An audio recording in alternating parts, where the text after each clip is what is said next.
Channel में आपका हार्दिक स्वागत। आज अपन क्लास 12th की बुक फ्लेमिंगो की fourth point A thing of beauty के बारे में अध्ययन करेंगे। थिंग ऑफ ब्यूटी का अर्थ होता है एक सौंदर्य युक्त वस्तु।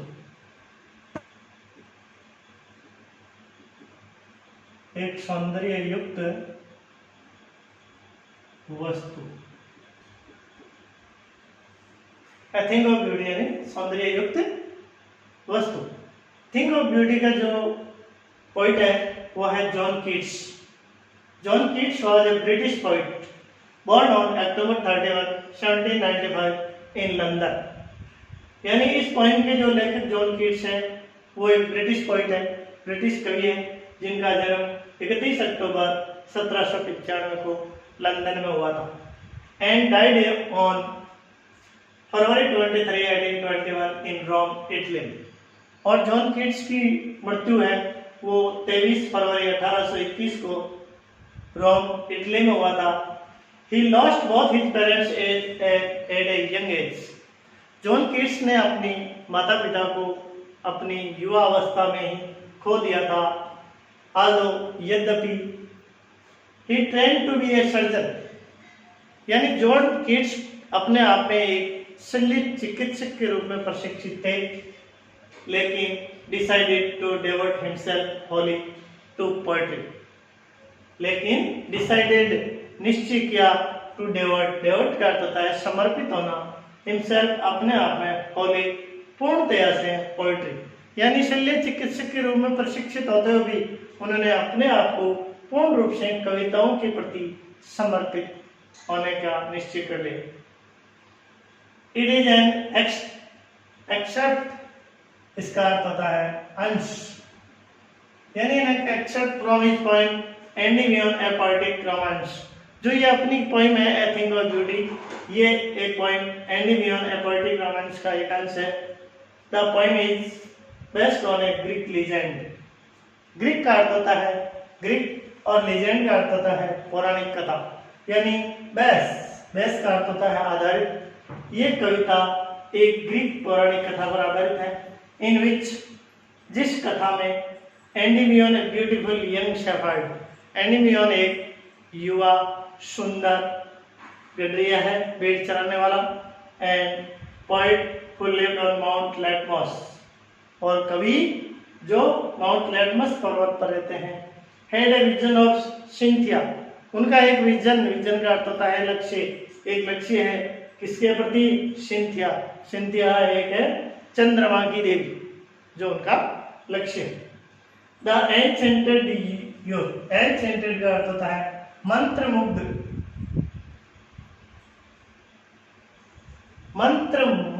यौथन युवा ने रिजॉल्व का अर्थ होता है पर्ण कर दिया। उस मंत्रमुग्ध युवक ने क्या पर्ण कर दिया? To seek her out, seek का अर्थ होता है तलाश। उस चंद्रमा की देवी की तलाश करने का निश्चय कर लिया। And so wandered away, wandered यानी भटकता रहा,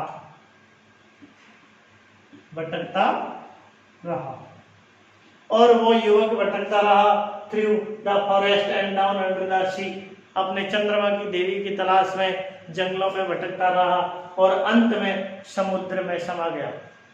ये तो थी कवि के बारे में और कविता के बारे में। अब अपन इस पोएम का जो फर्स्ट स्टैंजा है उसका लाइन बाय लाइन अध्ययन करते हैं। A thing of beauty is a joy forever. Its loveliness increases, it will never pass into nothingness, but will keep a mover quiet for us, and a slave full of sweet dreams and health and quiet breathing. यानी a thing of beauty is a joy forever. Its loveliness increases, it will never pass into nothingness, but will keep a mover quiet for us, and a slave full of sweet dreams and health and quiet breathing. अब इस poem के जो difficult word है उनका meaning जान लेते हैं। Forever का अर्थ होता है ऑलवेज, हमेशा के लिए, सदा के लिए।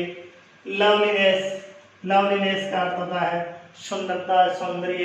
इंक्रीज यानी बढ़ता जाता है। पास इनटू का अर्थ होता है चेंजेस, बदलाव या परिवर्तित हो रही है। नथिंगनेस, नगण्यता, नहीं के बराबर। बोवर का अर्थ होता है मंडप या छायादार स्थल या कुंज। ड्रीम्स, सपने। हेल्थ, स्वास्थ्य। और ब्रीथिंग, श्वसन भरी नींद। और क्वाइट, शांत। अब अपन इस पॉइंट के line by line explanation. A thing of beauty is a joy for your. Joy का अर्थ होता है आनंद, यानी सौंदर्य से युक्त एक वस्तु है, वो सदा के लिए आनंद प्रदान करती है, यानी आनंदमय होती है। इट्स लवलीनेस इंक्रीजेज, इसकी सौंदर्यता जितनी ज्यादा बार अपन देखेंगे उसकी सौंदर्यता बढ़ती ही जाती है, उसकी चमक में कोई कमी नहीं आती। जितनी बार उस वस्तु को देखेंगे उसकी सुंदरता में उतनी ही उत्तरोत्तर बढ़ती होगी। इट विल नेवर, नेवर का अर्थ होता है कभी नहीं। It will never pass into nothingness, यानी सौंदर्य की जो वस्तु होती है, जो हमें सुंदरता प्रदान करती है, वो वस्तु कभी भी नथिंगनेस, नगण्यता में परिवर्तित नहीं होती है, यानी उसकी वैल्यू और उसकी सौंदर्य और उसके गुणों में कभी कमी नहीं होती है और गुणों में बदलती है। बट लेकिन विल कीप का अर्थ होता है रखना, बट का अर्थ होता है लेकिन। But will keep a बोवर quiet for us, quiet for us, for का अर्थ होता है के लिए, अस यानी हमारे लिए, लेकिन ये हमारे लिए एक बोवर, एक छायादार स्थल, मंडप के रूप में काम करती है। एंड ए स्लीप, स्लीप का अर्थ होता है सोना या नींद। And A sleep full of sweet dreams, full का अर्थ होता है पूर्ण, फुल ऑफ स्वीट ड्रीम्स। और ये सौंदर्यतम जो वस्तु है वो हमें स्वीट ड्रीम्स यानी सुनहरे सपनों से परिपूर्ण नींद, एंड हेल्थ और स्वास्थ्य, एंड क्वाइट ब्रीथिंग और शांत मन से जो अपने श्वसन लेते हैं उसमें आनंद है या गहरी नींद प्रदान करती है।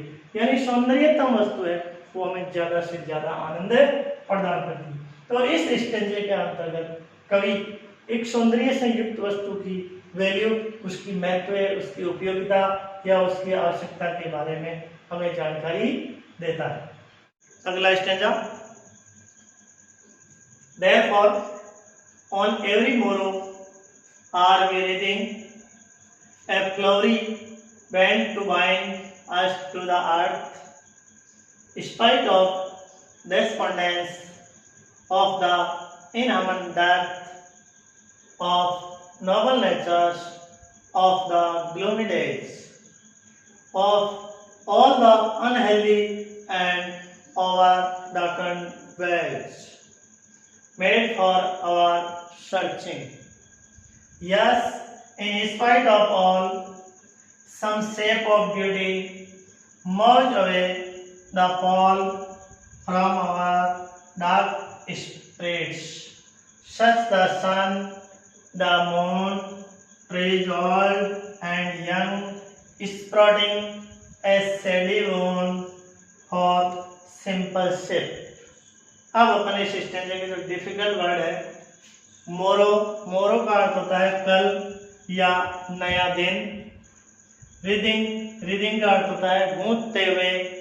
बैंड, बैंड यानी नैरो स्ट्रिप या माला। बाइंड, बाइंड का अर्थ होता है अटैच या किसी चीज को जोड़ना।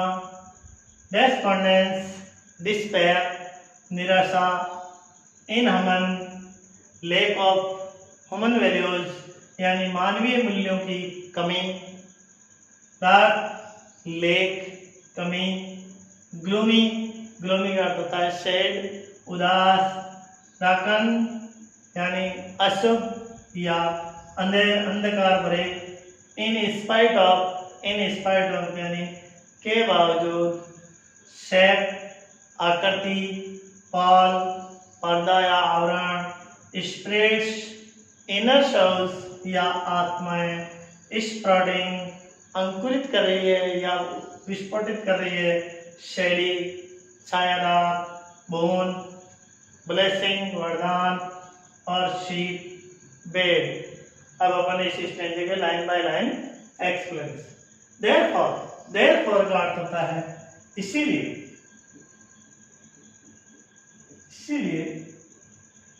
ऑन एवरी मोरो, एवरी का अर्थ होता है प्रत्येक, इसीलिए या इस प्रकार ऑन एवरी मोरो प्रत्येक अगले दिन आर वी रीथिंग, वी का अर्थ होता है हम, आर का अर्थ होता है प्लूरल। ए फ्लोरी बैंड, फ्लोरी का अर्थ होता है फूलों की, फूलों की, बाइंड अस, असन हमें, आर्ट मिस पृथ्वी या धरती। Spite of despondence of the inward earth noble nature, noble nature का अर्थ होता है मानवीय स्वभाव, मानवीय स्वभाव। ग्लोमी डेज, डेज का अर्थ होता है दिनों, ऑफ ऑल का अर्थ होता है सभी, ऑफ का अर्थ होता है का, के, की।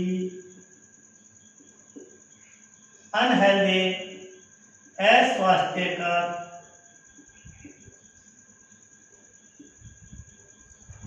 ओवर, ओवर का अर्थ होता है अति, यह ओवर की शॉर्ट फॉर्म है। अंधकार में वेज, रास्ते या रास्ते या मार्ग या मार्ग। मेड, मेड यानी बनाए गए, बनाए गए। फॉर का अर्थ होता है के लिए, और यानी हमारे, और सर्चिंग का अर्थ होता है खोजे गए, यानी इस प्रकार है। इसलिए ऑन एवरी मोर प्रत्येक सुबह को आर वी रीथिंग, हम गूंथ रहे हैं। क्या गूंथ रहे हैं? ए फ्लोरी बैंड, एक फूलों से बनी हुई माला, किस लिए?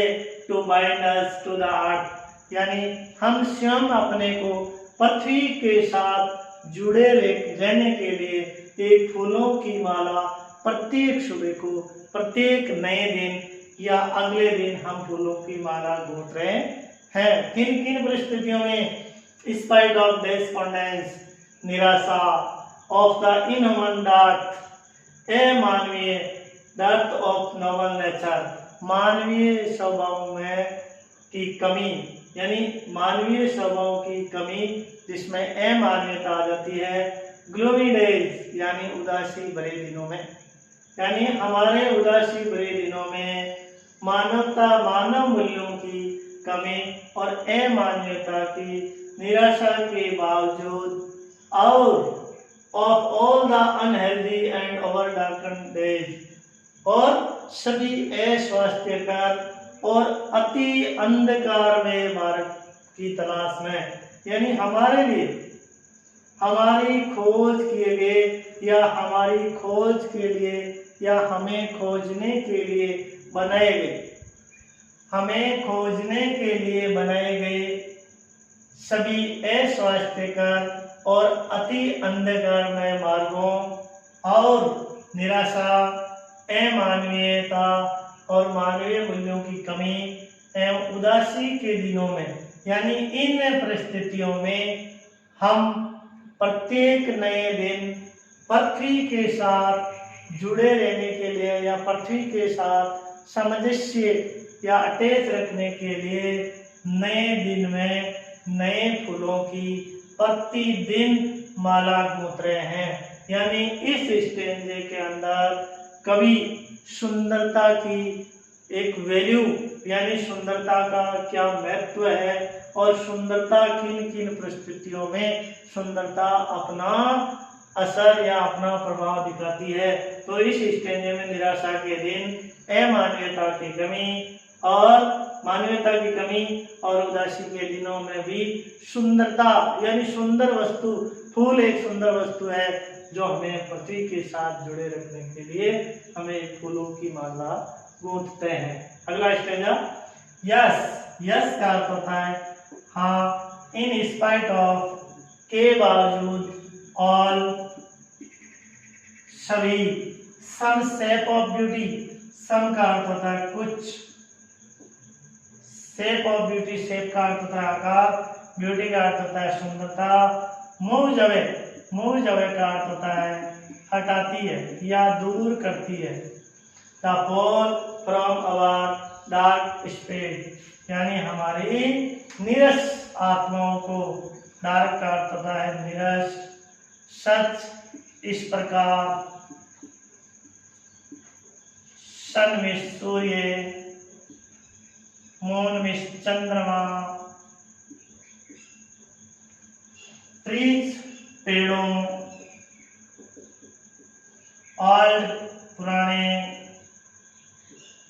यंग नए, स्प्राउटिंग ए शैली गुण, फॉर सिंपल, सिंपल में साधारण,